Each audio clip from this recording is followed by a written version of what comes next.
তাই বলে আপনারা বাংলাদেশের ইতিহাসকে ভুলে যাবেন? তাই বলে বঙ্গবন্ধুকে ভুলে যাবেন? তাই বলে আপনারা বাংলাদেশের যে আন্দোলন, যে স্বাধীনতার আন্দোলন, সেটাকে মুছে দিতে চাইবেন এবং ভারতীয় পতাকা আপনারা পা দিয়ে মুড়ে দিবেন? মমতা বন্দ্যোপাধ্যায় যিনি আন্দোলনের নেত্রী, মমতা বন্দ্যোপাধ্যায় যিনি আন্দোলনের জন্ম, মমতা বন্দ্যোপাধ্যায় যিনি আন্দোলনের মধ্য দিয়ে রাজ্যে ক্ষমতায় এসছেন, আজকে কেন সেই মমতা বন্দ্যোপাধ্যায় বাংলাদেশের ইস্যুতে মানে যারা অত্যাচারিত তাদের পক্ষে দাঁড়াতে পারছেন না, তাদের মানে হয়ে কেন মিটিং করতে পারছেন না, মিছিল করতে পারছেন না, প্রতিবাদ আন্দোলন সংগঠিত করতে পারছেন না? তৃণমূল কংগ্রেসের কেন এত সিলেক্টিভ? তারা কেন, এবং এটা কি এই কারণে যে ভোটের রাজনীতির কারণে এত সংকীর্ণ, এত স্বার্থপর অবস্থান কেন তৈরি হবে তৃণমূল কংগ্রেসের? তিনি এনআরসি নিয়ে রাস্তায় নামেন, সিএ নিয়ে রাস্তায় নামেন, তাহলে বাংলাদেশের মানে হিন্দুরা নির্যাতিত হচ্ছেন তা নিয়ে রাস্তায় নামবেন না? সলিডারিটি প্রকাশ করবেন না? বলবেন না যে হ্যাঁ আমার তৃণমূল কংগ্রেস, আমরা শাসক দল রাজ্যের, আমরা তোমাদের সাথে আছি? একথা বলতে পারছেন না কেন মমতা বন্দ্যোপাধ্যায়? একথা বলতে পারছেন না কেন সুজন চক্রবর্তী, মোহাম্মদ সেলিমরা? আমি পরিষ্কার আপনাকে বলছি, আমি দেখতে পাচ্ছি ইউনূস সরকারের পতন আসন্ন। 3-4টি উপায়ে ইউনূস সরকারের পতনের সম্ভাবনা একদম স্পষ্ট। একজন আন্তর্জাতিক চর্চাকারী হিসেবে আমি দেখতে পাচ্ছি ডোনাল্ড ট্রাম্প তিনি ইতিমধ্যেই বলেছেন হিন্দু নিধন বন্ধ করতে হবে ইউনূস সরকারকে। ফলে 20শে জানুয়ারি ট্রাম্প এর মানে ক্ষমতায় আসার পরে আমেরিকার চাপ কিন্তু বাংলাদেশের উপর বাড়বে। তিনি অশান্তির জনক, তিনি কি করে শান্তি পুরস্কার পান এবং কি করে মানে এত বড় ভুল কি করে মানে নোবেল শান্তি কমিটি দিল তাকে শান্তি পুরস্কার ইউনূসকে, যিনি অশান্তির জনক। আজকে ইউনূস সরকার মানে তারা চাইছে বাংলাদেশকে একটা ইসলামিক স্টেটে পরিণত করতে, একটা আফগানিস্তানে পরিণত করতে। তার জন্য তারা হিন্দু নিধনের যজ্ঞে নেমেছেন। একবার ভেবেছেন যে মানে এই ইসকনের রোল কি ছিল? আপনারা একবার ভেবেছেন যে এই ভারতীয়দের ভূমিকা কি ছিল? নমস্কার দর্শক, আমি রোজিনা রয়েছি আপনাদের সঙ্গে। আপনাদেরকে জানিয়ে রাখতে চাইবো, বাংলাদেশের রাজ্য রাজনীতি নিয়ে এই মুহূর্তে ভারতের মানুষও ভাবছেন। কারণ কেন, বাংলাদেশের সঙ্গে সম্পর্কিত ভারত প্রতিবেশীরা দেশ হিসেবে সারা জীবন ভারত কিন্তু বাংলাদেশের পাশে এসেছে। অনেকেই বলছেন সংখ্যালঘু অত্যাচারিত হচ্ছে, তার জন্য ভারতবর্ষে কি এসে যাচ্ছে, ভারতবর্ষ কেন এইভাবে প্রচার করছে। কার্যত দেখা যাচ্ছে মেন স্ট্রিম মিডিয়াগুলো, আমাদের ভারতবর্ষের মেন স্ট্রিম মিডিয়াগুলো বাংলাদেশে বন্ধ করে দেওয়া হয়েছে।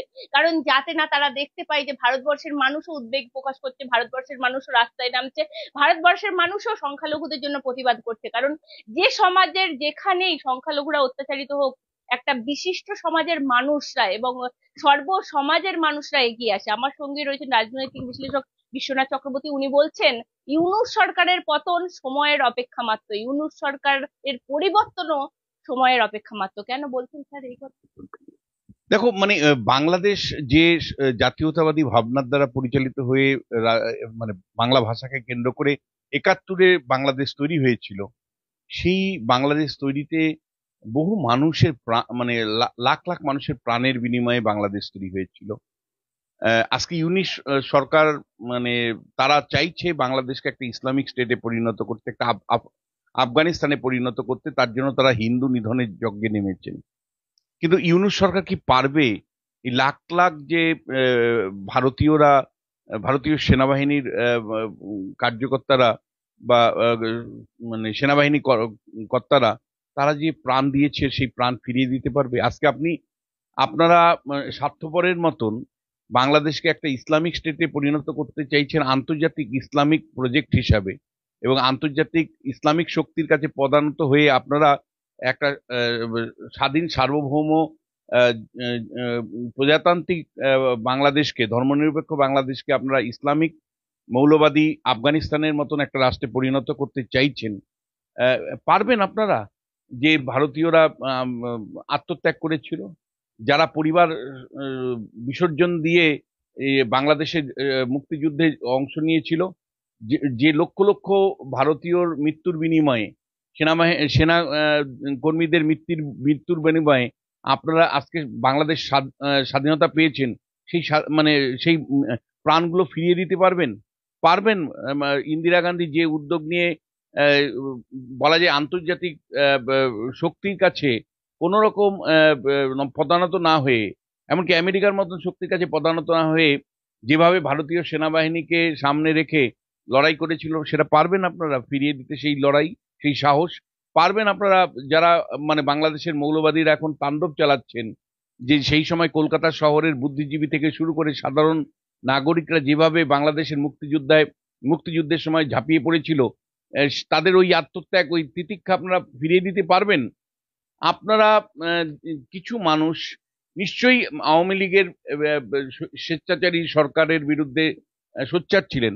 আপনাদের নিশ্চয়ই অধিকার ছিল যে আওয়ামী লীগের নেতৃত্বে যে সরকার পরিচালিত হয়েছিল হাসিনা সরকারের, সেই সরকারের বিরোধিতা করতে গিয়ে আপনারা ভারত বিরোধী হয়ে গেলেন, আপনারা কলকাতা বিরোধী হয়ে গেলেন, আপনারা পশ্চিমবাংলা বিরোধী হয়ে গেলেন। আপনারা একবারও ভাবলেন না যে কত ভারতীয়র প্রাণের বিনিময়ে এই বাংলাদেশ, যে বাংলাদেশ নিয়ে আজকে আপনারা ইসলামিক রাষ্ট্র পরিণত করতে চাইছেন, প্রতিনিয়ত ভারতীয়দের, ভারতবর্ষকে গালাগালি করছেন, ভারতবর্ষের প্রতি একটা বিরূপ মানসিকতা তৈরি করেছেন, আজকে ইসকনকে নিষিদ্ধ করেছেন, ইসকনের প্রধানকে আপনারা জেলে পুরেছেন। একবার ভেবেছেন যে মানে এই ইসকনের রোল কি ছিল? আপনারা একবার ভেবেছেন যে এই ভারতীয়দের ভূমিকা কি ছিল? আপনারা একবার দয়া করে ভাবুন। মৌলবাদী ভাবনা চিন্তা মানে আপনারা মানে উন্মুক্ত হয়ে যাচ্ছেন, উল্লাসিত হয়ে যাচ্ছেন। আন্তর্জাতিক ইসলামিক শক্তি যে পরাশক্তির কাছে পদানত হয়ে মানে আপনারা অন্ধ হয়ে গেছেন। আপনারা একবারও কিন্তু মানবিক দৃষ্টিকোণ থেকে এই ভারত বাংলাদেশের সম্পর্ক দেখছেন না। আপনার ইতিহাসকে আপনি ভুলে যাচ্ছেন। আপনি কোনদিন আপনাকে নিজেকে ভুলে যাবেন? ফলে যেভাবে আপনারা হিন্দু নিধন যজ্ঞে নেমেছেন, দয়া করে মানে আপনাদের কাছে আবেদন, বাংলাদেশের আবেদন, আমি আবার বলছি, মানে যেভাবে ইসকনের সন্ন্যাসীকে আপনারা দেশদ্রোহী বলছেন, যেভাবে ইসকনের একের পর ইসকনের উপরে আপনারা আক্রমণ করছেন, এটা দয়া করে আপনারা বন্ধ করুন। এবং আমি তোমাকে বলছি যে যে জাতি তার নিজের ইতিহাসকে ভুলে যায়, সেই জাতি জাতিতে থাকে না। যে জাতি মানে তুমি তো ভাবো বঙ্গবন্ধুর কতটা তিতিক্ষার মধ্য দিয়ে জেল খেটে লড়াই করে বাংলাদেশের স্বাধীনতায় অগ্রণী ভূমিকা নিয়েছিলেন। তার কিছু দুর্বলতা ছিল, তার কিছু ত্রুটি ছিল, তার প্রশাসন পরিচালনায় কিছু ভুলভ্রান্তি ছিল, তার কন্যার হাসিনার প্রশাসন নিয়ে কিছু বক্তব্য থাকতে পারে এবং তার অন্যায়, অবিচার, অত্যাচারের বিরুদ্ধে আপনাদের অভিযোগ থাকতে পারে। তাই বলে আপনারা বাংলাদেশের ইতিহাসকে ভুলে যাবেন? তাই বলে মানে বঙ্গবন্ধুকে ভুলে যাবেন? তাই বলে আপনারা বাংলাদেশের যে আন্দোলন, যে স্বাধীনতার আন্দোলন, সেটাকে মুছে দিতে চাইবেন এবং ভারতীয় পতাকা আপনারা পা দিয়ে মুড়ে দিবেন? মানে এক মানে মৌলবাদী মানে ভাবনা চিন্তার দ্বারা পরিচালিত হয়ে এতই অন্ধ হয়ে উঠেছেন আপনারা যে কার্যত আপনারা মানে ভারতবর্ষের অবদান, বঙ্গবন্ধুর অবদান, ইন্দিরা গান্ধীর অবদান সবকিছু আপনারা অস্বীকার করছেন। এবং আমি তোমায় বলছি, এই যে বাংলা সংস্কৃতিকে অবজ্ঞা করে, বাঙালি অস্তিত্বকে অবজ্ঞা করে, যেভাবে উর্দু ভাবনা চিন্তার দ্বারা পরিচালিত হয়ে মানে আফগানিস্তানের তালিবানদের ভাবনা চিন্তার দ্বারা পরিচালিত হয়ে বাংলাদেশের একদল মানুষ মানে উন্মাদের মতন আচরণ করছে, মানে ললেসনেস অবস্থা তৈরি করেছে, হিন্দুদের উপর নির্যাতন করছেন। শুধু হিন্দু নয়, এখন সংখ্যালঘু যারা বুদ্ধিস্ট আছে, খ্রিস্টান আছে, তাদের উপর যেভাবে নির্মম অত্যাচার করছে, এটা দীর্ঘদিন থাকতে পারে না।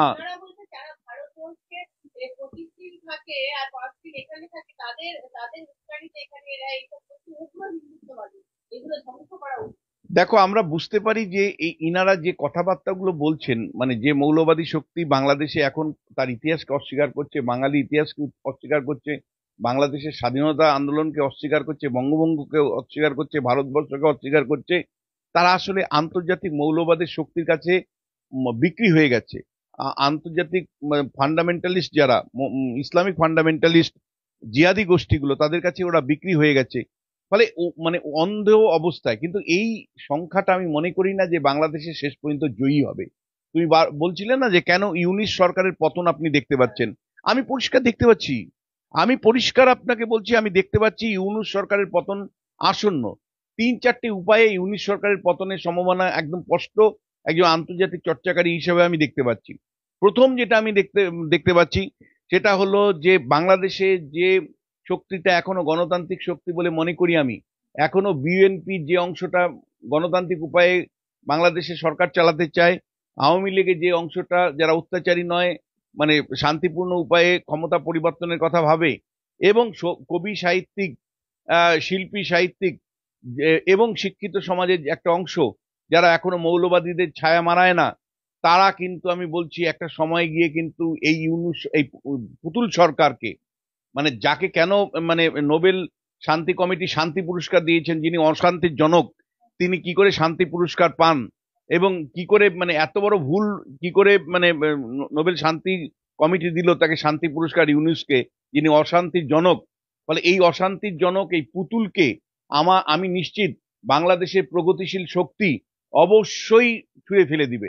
এবং এই যে প্রগতিশীল শক্তি এখন ভয়ে ভীতি সন্ত্রস্ত হয়ে রয়েছে, কিন্তু আমি আমি বিশ্বাস করি যে এই বাংলার থেকে যদি আমরা 71-এর মতন সমর্থন জানাতে পারি এই প্রগতিশীল শক্তিকে, আমরা যদি পশ্চিমবাংলা থেকে মানুষরা যদি 71-এ যেমন রুখে দাঁড়িয়েছিলাম, বাংলাদেশের প্রগতিশীল শক্তির সাথে দিয়েছিলাম, তখনও না রাজাকারদের শক্তি ছিল, তখনও না পাকিস্তানের শক্তি মানে গণহত্যা করেছে, নারী নির্যাতন করেছে, হিন্দুদের উপর অত্যাচার করেছে, লাখো লাখো হিন্দুরা পালিয়ে এসছে। আর আমরা কি করেছি, আমরা এই এই এই রাজ্যে, এই পশ্চিমবাংলা থেকে, এই ত্রিপুরা থেকে, এই আসাম থেকে আমরা গণ আন্দোলন গড়ে তুলেছি, আমরা রসদ জুগিয়েছি। এখন আমাদের দায়িত্ব হলো যে পশ্চিমবাংলা থেকে আমাদের মানে তাদের প্রতি সলিডারিটি অর্থাৎ সমর্থন জানানো আমাদের একটা অন্যতম নাগরিক হিসাবে কর্তব্য। পশ্চিমবাংলার প্রত্যেকটা নাগরিকের কর্তব্য হলো বাংলাদেশের যে লড়াই এই মুহূর্তে প্রগতিশীল শক্তিরা দিচ্ছেন, তাতে হিন্দু হতে পারে, বুদ্ধিস্ট হতে পারে, খ্রিস্টান হতে পারে, বুদ্ধিজীবী হতে পারে, আওয়ামী লীগের একটা অংশ হতে পারে, বিএনপির একটা অংশ হতে পারে, তাদেরকে তাদের প্রতি সলিডারিটি দেখা, সেখানে মানে সবগুলো রাজনৈতিক দলকে এগিয়ে আসা উচিত। আমি ব্যক্তিগতভাবে মনে করি যে মমতা বন্দ্যোপাধ্যায় বা তৃণমূল কংগ্রেস যে অবস্থান নিয়েছে সেটা একেবারেই ঠিক নয়, এবং মমতা বন্দ্যোপাধ্যায়ের মানে ওই ক্ষুদ্র নির্বাচনী রাজনীতির স্বার্থের বাইরে গিয়ে আমার মনে হয় দল হিসাবে তাকে কেউ আটকাবে না। সরকার অংশ না নিতে পারে বিদেশ নীতিতে, সরকার, রাজ্যের সরকার, দেশের বিদেশ নীতি যা হবে কেন্দ্রের দ্বারা নির্ধারিত হবে, সেখানে রাজ্যের সরকারের কোনো ভূমিকা না থাকতে পারে, কিন্তু দল হিসাবে তৃণমূল কংগ্রেস কেন সলিডারিটি প্রকাশ করবে না? কেন তৃণমূল কংগ্রেস, যারা কথায় প্রতিটি ঘটনার প্রেক্ষিতে রাস্তায় দেখা যায়, তারা কেন এত সিলেক্টিভ? তারা কেন রাস্তায় নেই? মমতা বন্দ্যোপাধ্যায় যিনি আন্দোলনের নেত্রী, মমতা বন্দ্যোপাধ্যায় যিনি আন্দোলনের জন্ম, মমতা বন্দ্যোপাধ্যায় যিনি আন্দোলনের মধ্য দিয়ে রাজ্যে ক্ষমতায় এসছেন, আজকে কেন সেই মমতা বন্দ্যোপাধ্যায় বাংলাদেশের ইস্যুতে মানে যারা অত্যাচারিত তাদের পক্ষে দাঁড়াতে পারছেন না, তাদের মানে হয়ে কেন মিটিং করতে পারছেন না, মিছিল করতে পারছেন না, প্রতিবাদ আন্দোলন সংগঠিত করতে পারছেন না? তৃণমূল কংগ্রেসের কেন এত সিলেক্টিভ? তারা কেন? এবং এটা কি এই কারণে যে ভোটের রাজনীতির কারণে এত সংকীর্ণ, এত স্বার্থপর অবস্থান কেন তৈরি হবে তৃণমূল কংগ্রেসের? আমরা দাবি তুলছি তৃণমূল কংগ্রেস শাসক হিসাবে বিরোধীদের সাথে সাথে মিটিং মিছিল একেবারে সারা রাজ্য জুড়ে করুক। এবং একই সাথে আমি বলবো যে বামপন্থীরা প্যালেস্টাইন নিয়ে এত মিটিং করে, মানে ইসরায়েল নিয়ে এত মিছিল করে, আমেরিকার নিয়ে ক্যাপিটালিস্টদের নিয়ে এত মিছিল করে, পাশের রাজ্যে সাম্প্রদায়িক শক্তির উত্থান ঘটেছে, মৌলবাদী মুসলিম সাম্প্রদায়িক শক্তির উত্থান ঘটেছে, সেই সাম্প্রদায়িক শক্তির বিরুদ্ধে কেন বামেরা চুপ হয়ে আছে? কেন বামেদেরকে পথে দেখতে পাচ্ছি না? কেন সুজন চক্রবর্তী এবং মোহাম্মদ সেলিম কেবলমাত্র বিবৃতি দিচ্ছে, হাস্যকর বিবৃতি দিচ্ছেন? কেন তারা রাস্তায় নামতে পারছেন না? এবং খুব পরিষ্কার, একদিকে তৃণমূল কংগ্রেস তার একটা সাম্প্রদায়িক জায়গা মানে বিরুদ্ধে লড়াই করতে পারছে না, বামেরা সাম্প্রদায়িক মৌলবাদী মুসলিম সাম্প্রদায়িক বিরুদ্ধে লড়াই করতে পারছে না। তাহলে প্রশ্ন কিন্তু বৃহত্তম হিন্দু সমাজের আসবে যে বাংলাদেশের হিন্দু সমাজে যখন নির্যাতন আসছে, তখন কেন এই সমস্ত রাজনৈতিক দলগুলো চুপ থাকে? সিলেক্টিভ আন্দোলন তাহলে তারা কেন করেন? মানে এই প্রশ্নটা কিন্তু খুব বৃহৎ। দেখো, মুখ্যমন্ত্রী না বলতে পারেন, তৃণমূল নেত্রী বলুন। মুখ্যমন্ত্রী প্রশাসনের জায়গা থেকে নাই বলতে পারেন এবং বলতে পারবেন না, কিন্তু তৃণমূল নেত্রী মমতা বন্দ্যোপাধ্যায় তো বলতে পারেন। মানে তৃণমূল সুপ্রিমো মমতা বন্দ্যোপাধ্যায় তো রাস্তায় নামতে পারেন। তিনি এনআরসি নিয়ে রাস্তায় নামেন, সিএ নিয়ে রাস্তায় নামেন, তাহলে বাংলাদেশের মানে হিন্দুরা নির্যাতিত হচ্ছেন তা নিয়ে রাস্তায় নামবেন না? সলিডারিটি প্রকাশ করবেন না? বলবেন না যে হ্যাঁ আমার তৃণমূল কংগ্রেস, আমরা শাসক দল রাজ্যের, আমরা তোমাদের সাথে আছি? একথা বলতে পারছেন না কেন মমতা বন্দ্যোপাধ্যায়?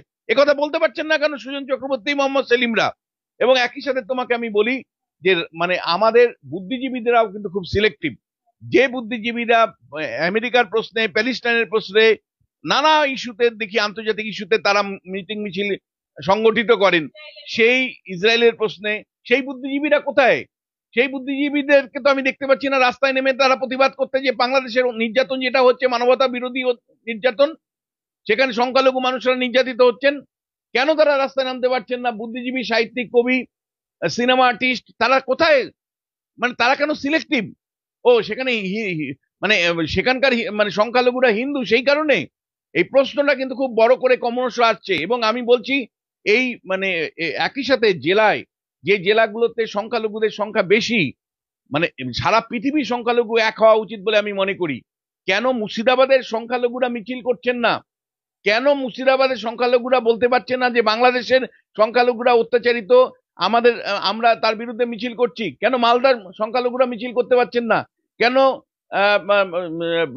খিদিরপুরে সংখ্যালঘুরা, রাজাবাজারের সংখ্যালঘুরা, তারা যদি, আপনারা যদি মিছিল করেন তাহলে এটা কতটা বড় সলিডারিটি প্রকাশ করে আপনারা বুঝতে পারছেন? যে পৃথিবীর সমস্ত দেশের সলিডারিটি, মানে সংখ্যালঘুদের সলিডারিটি যদি আমরা শো করতে পারি, তাহলে কিন্তু আমি বলছি চিন্ময় স্বামীর মতন মানুষদের মুক্তি সম্ভব, অরাজকতার থেকে মুক্তি সম্ভব, আন্তর্জাতিক চাপ তৈরি করা সম্ভব।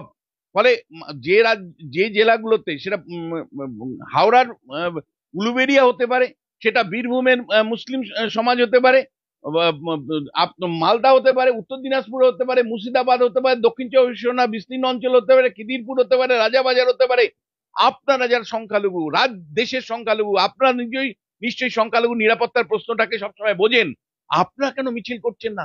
আপনারা যদি লাগাতার মিছিল করেন তাহলে কিন্তু বাংলাদেশের যারা সংখ্যালঘু তাদের কাছে একটা বার্তা যাবে, তাদের সংখ্যা গরিষ্ঠের কাছেও বার্তা যাবে যে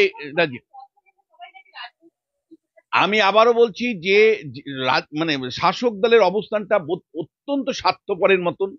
কেবলমাত্র ভোট রাজনীতির উপর ভিত্তি করে শাসক দল পশ্চিমবাংলায় পরিচালিত হচ্ছে, নক্কারজনক আমি বলছি, যেটা ইতিমধ্যেই রাজ্য তথা দেশের বিভিন্ন জায়গা থেকে সমালোচিত হয়েছে। আমি তোমায় বলছি 71 সালে যখন মানে বাংলাদেশ যুদ্ধ হয়েছিল, মানে বাংলাদেশের স্বাধীনতা আন্দোলন শুরু হয়েছিল, তখন কলকাতার রাজপথে মিছিল করেনি বামপন্থীরা? তখন কলকাতার রাজপথে মানে তখনও তো সংখ্যালঘু ছিল হিন্দুরাই, তাহলে এই জ্যোতি বসুরা তখন মিছিল করেছিল কেন? সেই সময় কংগ্রেস মিছিল করেছিল কেন? তৃণমূল কংগ্রেস তো কংগ্রেস থেকেই জন্ম হয়েছে, তাহলে কংগ্রেস তো সেখানে মিছিল করেছে। ইন্দিরা গান্ধী আর মুজিবুর রহমান তারা ব্রিগেডের সমাবেশ করেছিলেন, যৌথ সমাবেশ, ঐতিহাসিক সমাবেশ। অত বড় মানুষ ব্রিগেডে খুব কমই হয়েছিল। ফলে সাধারণ মানুষ থেকে শুরু করে সেই সময়কার তৃণমূল কংগ্রেস যেখান থেকে জন্ম নিয়েছে সেই কংগ্রেস দলের অংশগ্রহণ ছিল 71-এর যুদ্ধে। আজকে কেন নেই? আজকে কেন তৃণমূল কেবলমাত্র নির্বাচনী স্বার্থের দিকে তাকিয়ে সংখ্যালঘু ভোটের হারিয়ে যাবে এই ভয়ে তারা সংখ্যালঘু মানে ভয় হতে অসন্তুষ্ট হতে পারে, সেই কারণেই বাংলাদেশের সংখ্যালঘুরা আক্রান্ত হওয়ার পরেও তৃণমূল কংগ্রেস নীরব? কেন এত স্বার্থপরতা? কেন এত স্বার্থপরতা? এবং এবং একই সাথে আমি বলছি, আমি করজোরে অনুরোধ করব মালদা, মুর্শিদাবাদ থেকে শুরু করে উত্তর দিনাজপুর, বীরভূম, দক্ষিণ চব্বিশ পরগনা, উত্তর চব্বিশ পরগনা মুসলিম সমাজকে, যে দয়া করে আপনারা যদি সলিডারিটি শো করেন, আপনারা সংখ্যালঘু হিসাবে যদি সলিডারিটি শো করেন, তাহলে বাংলাদেশের যারা বৃহত্তম মানে গোষ্ঠী এবং সংখ্যালঘু তারা কিন্তু আশ্বস্ত হবে।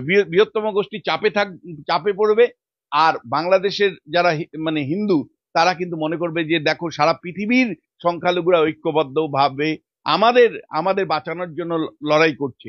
ফলে আমি বলবো এই মুসলিম সমাজকে আমাদের পশ্চিমবাংলায় আপনারা দয়া করে নিজে উদ্যোগে সংগঠিতভাবে মিটিং মিছিল করে আপনাদের সলিডারিটি জানান। সলিডারিটি জানানোর মধ্য দিয়ে কি অসুবিধা আছে? সলিডারিটি জানান।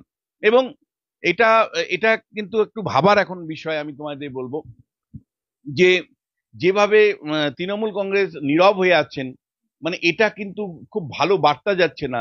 বিশেষ করে বাংলাদেশের হিন্দুরা কিন্তু মনে প্রাণে চাইছেন যে এ রাজ্য থেকে অন্তত একটা বড় বার্তা যাক, যাতে করে মানে ওখানকার শাসকরা মানে বুঝতে পারে যে তাদের পাশে, মানে পাশের রাজ্য, পাশের দেশ বাংলাদেশের সংখ্যালঘুদের সাথে আমরা আছি।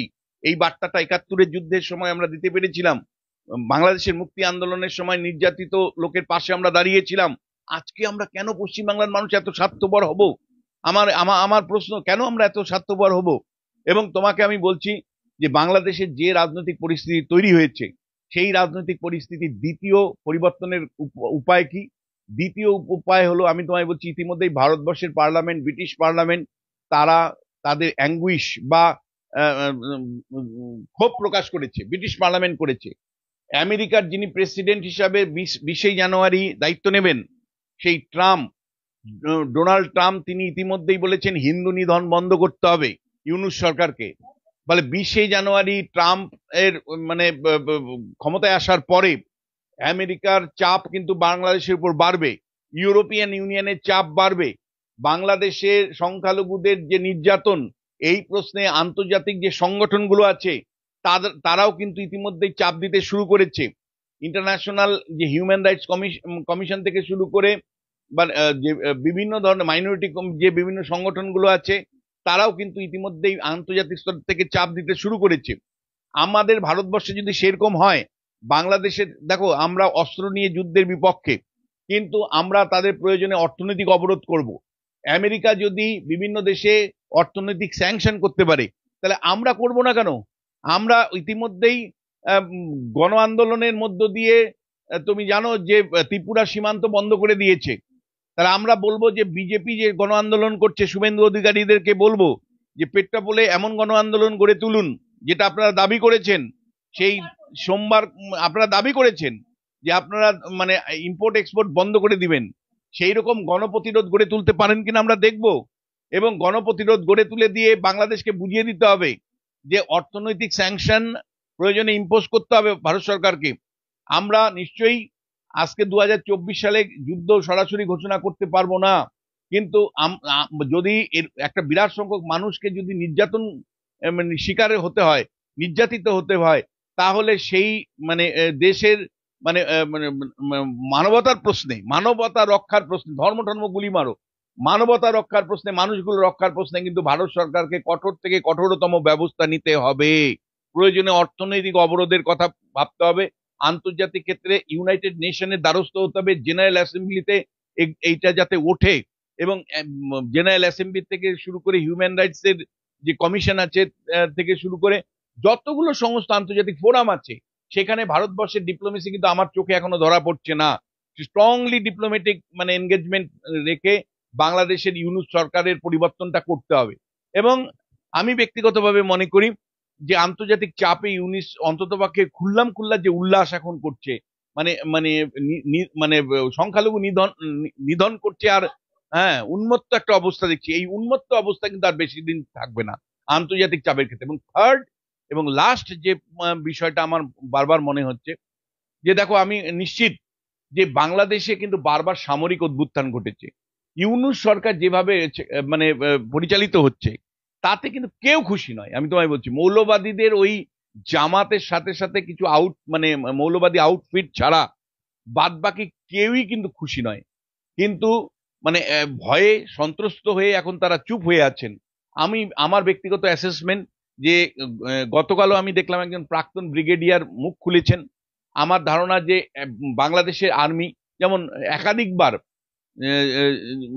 জিয়ারুর রহমান থেকে শুরু করে তোমার গিয়ে এরশাদ, একাধিক মানে বাংলাদেশের আর্মি জেনারেল, তারা মানে ক্ষমতা দখল করেছিল, এবং এই সরকারগুলোকে মানে ফেলে দিয়ে সরকার, মানে এই ইউনূসের যে মৌলবাদী সরকার, তাকে ফেলে দিয়ে নিশ্চয়ই আমি গণতান্ত্রিক উপায়ে যদি না হয়, তাহলে আমার ধারণা যে ইতিহাস বলছে অন্ততপক্ষে যে মানে কুদেতার মাধ্যমে, অর্থাৎ সামরিক অভ্যুত্থানের মধ্য দিয়ে বাংলাদেশের ক্ষমতা পরিবর্তন কিন্তু কেবলমাত্র সময়ের অপেক্ষায়।